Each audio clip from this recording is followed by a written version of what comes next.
말씀은 골로새서 1장 9절에서 20절까지의 말씀입니다. 이로써 우리도 듣던 날부터 너희를 위하여 기도하기를 그치지 아니하고 구하노니 너희로 하여금 모든 신령한 지혜와 총명에 하나님의 뜻을 아는 것으로 채우게 하시고 주께 합당하게 행하여 범사에 기쁘시게 하고 모든 선한 일에 열매를 맺게 하시며 하나님을 아는 것에 자라게 하시고 그의 영광의 힘을 따라 모든 능력으로 능하게 하시며 기쁨으로 모든 견딤과 오래 참음에 이르게 하시고 우리로 하여금 빛 가운데서 성도의 기업의 부분을 얻기에 합당하게 하신 아버지께 감사하게 하시기를 원하노라. 그가 우리를 흑암의 권세에서 건져내사 그의 사랑의 아들의 나라로 옮기셨으니 그 아들 안에서 우리가 속량 곧 죄사함을 얻었도다. 그는 보이지 아니하는 하나님의 형상이시요 모든 피조물보다 먼저 나신 이시니 만물이 그에게서 창조되되 하늘과 땅에서 보이는 것들과 보이지 않는 것들과 혹은 왕권들이나 주권들이나 통치자들이나 권세들이나 만물이 다 그로 말미암고 그를 위하여 창조되었고 또한 그가 만물보다 먼저 계시고 만물이 그 안에 함께 섰느니라. 그는 몸인 교회의 머리시라. 그가 근본이시요 죽은 자들 가운데서 먼저 나신 이시니 이는 친히 만물의 으뜸이 되려 하심이요 아버지께서는 모든 충만으로 예수 안에 거하게 하시고 그의 십자가의 피로 화평을 이루사 만물 곧 땅에 있는 것들이나 하늘에 있는 것들이 그로 말미암아 자기와 화목하게 되기를 기뻐하심이라. 아멘. 어제 본문에서 골로새 교회 성도들에 대해 감사를 표현한 바울은 이제 그들을 위한 중보 기도를 오늘 본문에서 기록하고 있습니다. 오늘 본문은 크게 두 단락으로 구성되어 있습니다. 9절에서 14절까지의 첫째 단락과 15절에서 20절까지의 둘째 단락으로 구성되어 있습니다. 첫째 단락은 골로새 교회 성도들을 위한 바울의 중보 기도입니다.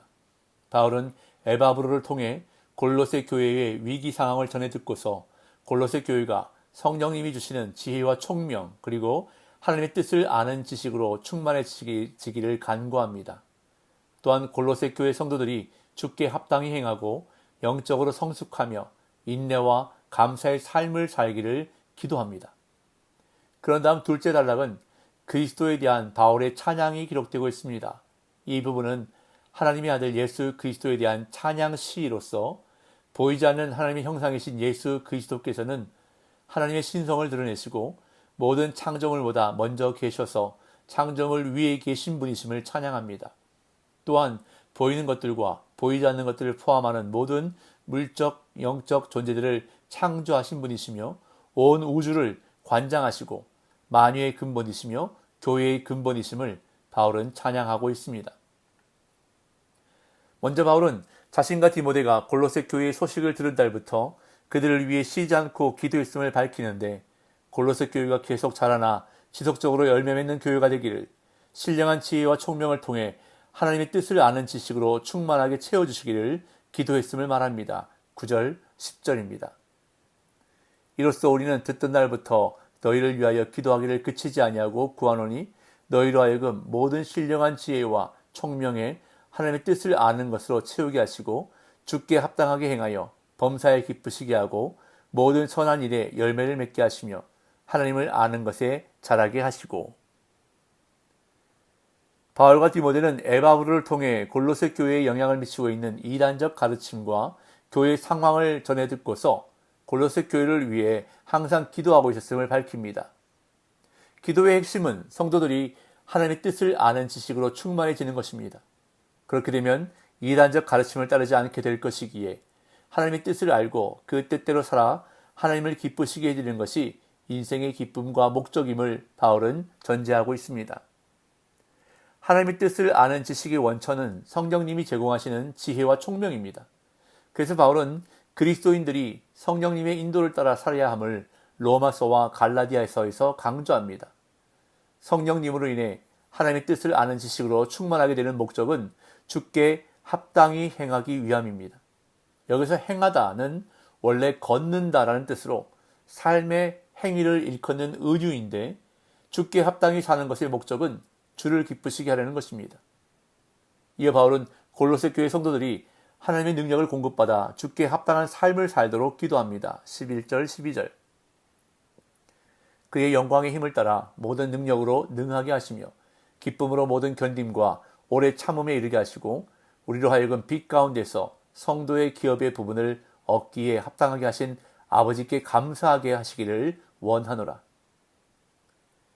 하나님의 능력은 바울에게 있어서 매우 중요한 주제임을 바울이 쓴 서신들을 통해서 알 수 있습니다. 여기서 말하는 하나님의 영광의 힘은 하나님의 영광스러운 임재 가운데 나타나는 신성과 능력을 뜻하는데, 하나님의 능력으로 강건하게 되면 어떤 환난도 기쁨으로 인내할 수 있음을 바울은 고백합니다. 또한 바울은 골로새 교회 성도들이 성도의 기업의 분깃을 얻게 하신 하나님 아버지께 감사하기를 기도하는데, 여기서 말하는 기업은 하나님 나라에서 성도가 누릴 복을 의미합니다. 이어 바울은 하나님 아버지께서 우리를 흑암의 권세에서 아들의 나라로 옮기셨다는 것을 압축적으로 선언합니다. 13절 14절. 그가 우리를 흑암의 권세에서 건져내사 그의 사랑의 아들의 나라로 옮기셨으니 그 아들 안에서 우리가 속량 곧 죄사함을 얻었도다. 하나님 아버지는 우리를 흑암, 즉 죄와 악의 권세에서 구해내셨습니다. 흑암에서 구원받은 성도들은 빛의 영역인 하나님의 아들의 나라로 옮겨졌는데, 하나님이 사랑하시는 아들의 나라는 예수 그리스도께서 주와 왕으로서 다스리시는 나라입니다.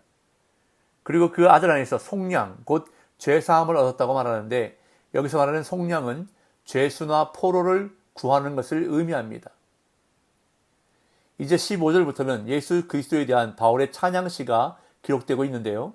바울은 이 단락에서 골로새서 전체 논중의 토대가 될 기독론적 주장을 펼치고 있습니다. 먼저 바울은 그리스도께서 이 땅에 성육신하신 하나님의 형상이심을 선포하면서 그는 만유의 창조주시고 만유를 유지하고 계심을 선포합니다. 15절에서 17절. 그는 보이지 아니하는 하나님의 형상이시요 모든 피조물보다 먼저 나신 이시니 만물이 그에게서 창조되되 하늘과 땅에서 보이는 것들과 보이지 않는 것들과 혹은 왕권들이나 주권들이나 통치자들이나 권세들이나 만물이 다 그로 말미암고 그를 위하여 창조되었고 또한 그가 만물보다 먼저 계시고 만물이 그 안에 함께 섰느니라. 바울은 하나님의 아들 예수 그리스도께서 어떤 분인지를 설명하는데, 먼저 보이지 않는 하나님의 형상이라고 말합니다. 하나님의 형상이신 예수님은 하나님의 형상으로 지어진 아담과 그의 자손들과는 존재론적으로 다릅니다. 왜냐하면 그는 모든 피조물보다 먼저 나신 이시기 때문입니다. 이 말은 예수님이 첫 번째 창조된 존재라는 의미가 아니라 창조물보다 선재하시는 분, 즉 먼저 계신 분임을 의미하는데, 그리스도의 선재성은 17절에서도 그가 만물보다 먼저 계시고라고 선언되고 있습니다. 만물이 그에게서 창조되되는 만물이 그에 의하여 창조되되로 해석하여 예수 그리스도께서 창조 사역에 동참하신 분으로 이해하는 것이 더 타당합니다. 그리고 하늘에 있는 것들은 우주의 별들과 천상의 영적 존재들을 지칭하고, 땅에 있는 것들은 피조물과 인간을 지칭합니다. 이 둘은 다시 보이지 않는 영적 존재들과 보이는 물질적 존재들로 구분됩니다. 이처럼 그리스도께서는 하늘과 땅의 모든 존재를 창조하신 분이시며, 또한 모든 존재는 그분을 위해 창조되었고 존재합니다. 그리고 만물이 그 안에 함께 섰다는 말은 그리스도께서 모든 것을 관장하시고 유지하시는 분임을 의미합니다. 이어 그리스도께서 교회의 머리로 비유됩니다. 18절. 그는 몸인 교회의 머리시라. 그가 근본이시요 죽은 자들 가운데서 먼저 나신 이시니 이는 친히 만물의 으뜸이 되려 하심이요. 그리스도께서 교회의 머리라는 사실은 그분이 교회의 주가 되셔서 권세로 교회를 다스리심을 의미하며, 또한 그분이 교회를 유지하시고 성장시키신다는 의미를 가지고 있습니다. 그리고 근본은 시작과 기원을 의미하는데, 예수 그리스도께서 하나님의 역사의 근원임을 보여줍니다. 또한 예수 그리스도는 죽은 자들 가운데서 먼저 부활하셔서 부활의 첫 열매가 되심으로 하나님의 생명 창조 사역의 시작이 되셨는데, 그 목적은 예수께서 만물의 으뜸이 되시기 위함이라고 바울은 말하면서, 아버지께서는 모든 충만으로 예수 안에 거하게 하셨다고 말합니다. 19절 20절. 아버지께서는 모든 충만으로 예수 안에 거하게 하시고 그의 십자가의 피로 화평을 이루사 만물 곧 땅에 있는 것들이나 하늘에 있는 것들이 그로 말미암아 자기와 화목하게 되기를 기뻐하심이라. 19절에서 말하는 모든 충만은 모든 만물을 주관하고 유지하시는 하나님의 능력과 권세, 즉 신성을 함축한 말입니다.